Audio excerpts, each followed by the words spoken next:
Hello Year 9 and welcome to your feedback lesson.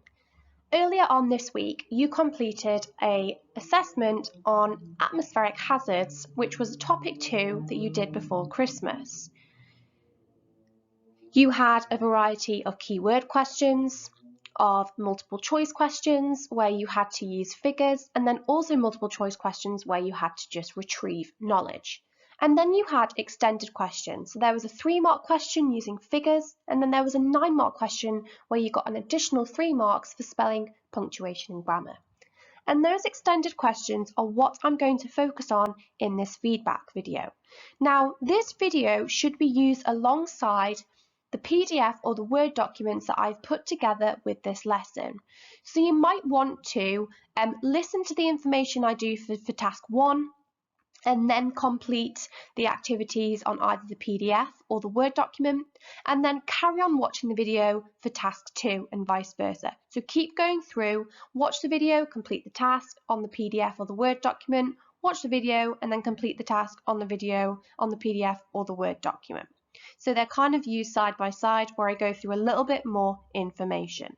Okay then, so in your test question, this question here said, using the map below, describe the distribution of tropical storms. And this was question 22, and it was worth 3 marks. So you were expected to use the writing frame, trend, evidence, and anomaly.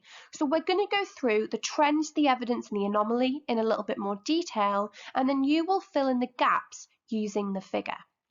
So what is the trend? Well, remember that the trend is looking at the pattern. So where do we find tropical storms and where do we not find tropical storms? So you can see here that the equator, which is found equal in distance from north and south of the from the North Pole and South Pole, the equator is equal in distance from those poles. And then 23.5 degrees north of the equator, we have the Tropic of Cancer, and 23.55 degrees south of the equator, we have the Tropic of Capricorn. And you can see that the majority of these tropical storms are happening within those regions. So, tropical storms are mostly found along the equator, the Tropic of Cancer, and the Tropic of Capricorn.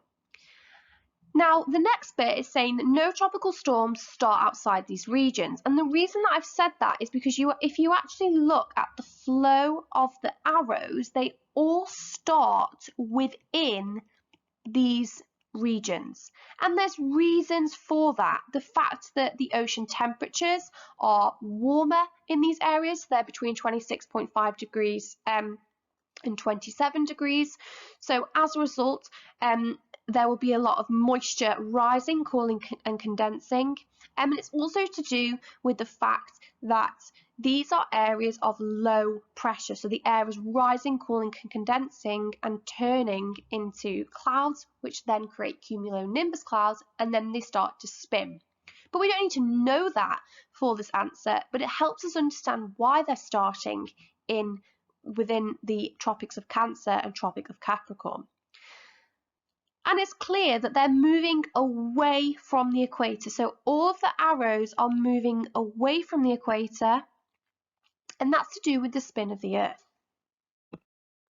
So what's the evidence then? Well, in the evidence section, you need to make sure you include the names of oceans, continents, you make reference to the key, which is at the top, and the colours, and the names of the different tropical cyclones. So we've got hurricanes, cyclones, typhoons, so you make sure you use the correct name depending on which ones you're referring to. So the oceans which have the most tropical storms each year, well, if we look at the key, those that are red have the most tropical storms. So we've got 2 regions that are red. We've got this region here, which is found in the Pacific, and then we also have this region here, which is also found within the Pacific. And then you would say how many they have per year, which is roughly 3 or more. Now, for the next part, you'd have to talk about areas which still have tropical storms, so they still have these shadings in them, but they don't have as many. So we're looking for this yellow colour. So you might want to refer to this area here, which is also found in the Southwest Pacific, or this area here in the Indian Ocean, and you'd say that they have less than 1 tropical storm per year. So that would be your evidence. And then the final section, you would have to talk about an anomaly. So where does something not fit the rest of the pattern? And something that I noticed is that they always occur either side. So in each ocean, we have tropical storms occurring either side of the equator. So in this one, it's north of the equator. In this one, it's south of the equator. In the Indian Ocean, we have things happening in the north of the equator and the south of the equator, and the same for the Pacific Ocean, which is closer to Asia. So we've got things happening in the north of the equator and things happening in the south of the equator. However, if we look at the Atlantic Ocean, there are no tropical storms occurring south of the equator. So you could refer to that as your anomaly. So what I would do now is find the PDF or the Word document and have a go of filling in these gaps, writing them out, answering the questions before we move on to the next part of this feedback lesson. Question 23 then was your longer question. So using a named example, evaluate the immediate and long-term responses to tropical storms. Now there's a lot of key words in this question that we need to make sure we understand. So we need to match the key word to the correct definition. Now to help you do this, I'm going to cube or bug the question.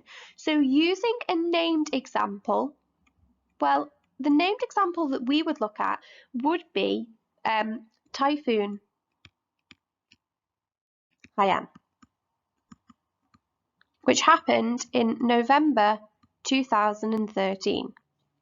And Typhoon Haiyan was a Category 5 tropical storm, which means that its wind speeds were over 155 miles per hour. Okay.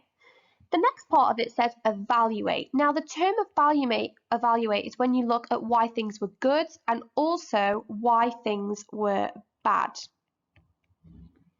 So using an example, so talking about Typhoon Haiyan, why were the immediate and long-term responses good and why were the immediate and long-term responses bad? So when we think about things that happened immediately, they happen straight away. So within the first 24 hours.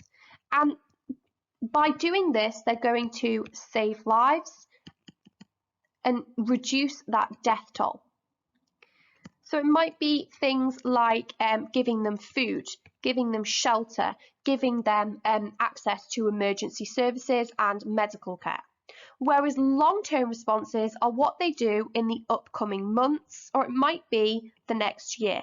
And the purpose of these is to try and reduce the impacts of the next tropical storm. So they're trying to reduce the impacts for next time. So it might be to improve the houses. It might be to improve the quality of the houses or the quality of the medical care that they have on offer so that next time they're able to help them better. Okay, so in this question, we need to say, how were the immediate responses good and bad, and how were the long-term responses good and bad, referring to Typhoon Haiyan? So you will see on the final bit of this feedback lesson, there is a perfect answer. Now, by no means is it fully perfect. You might have talked about different things, and that's absolutely fine. But this is an example of a question that would have got 9 + 3 marks. So it would have got us full marks for spelling and punctuation grammar, and it would have got us full marks for its actual answer. So what I would like you to do is shade in the success criteria in different colours, like so.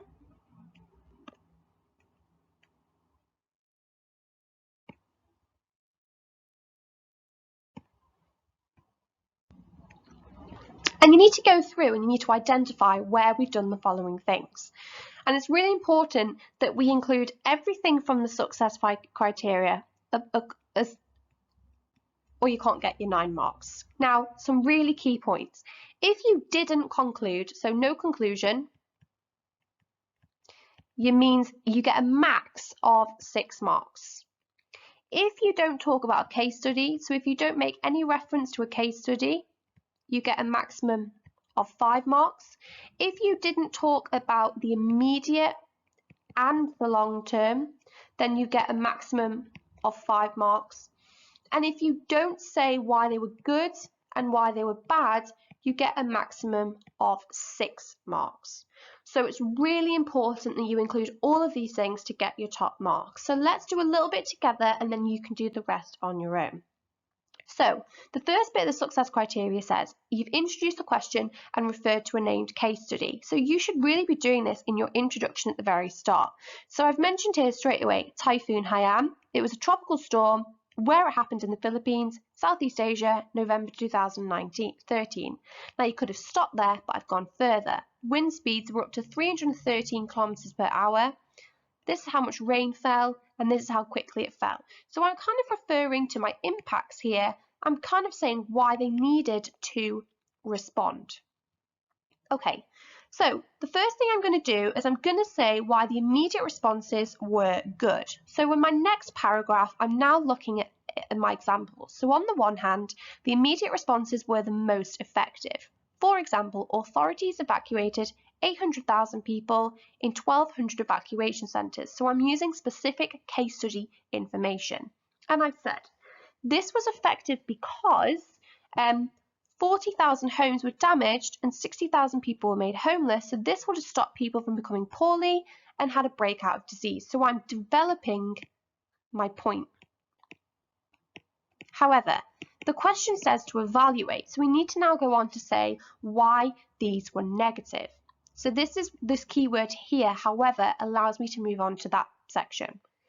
However, this also created problems as many people sought refuge in a stadium in Tacloban, which became a death trap. The roof wasn't strong enough, and the storm surge, remember that's when a large amount of water comes in from the sea, flooded the stadium and killed many people. So as a result, death rates then increased. So what I would like you to do is do a similar thing to what I've done on your Word document or your PDF, and then do the same thing for looking at the positives of the short-term responses, the negatives of the, sorry, that's meant to say long-term responses, not short-term. So just change that to long-term. And then conclude. Why were the immediate or long-term responses better, and why do you think that? If you have any questions, please make sure you send me a message on Honest Learning, and you should be able to access your score from the assessment with today's work. Have fun and good luck.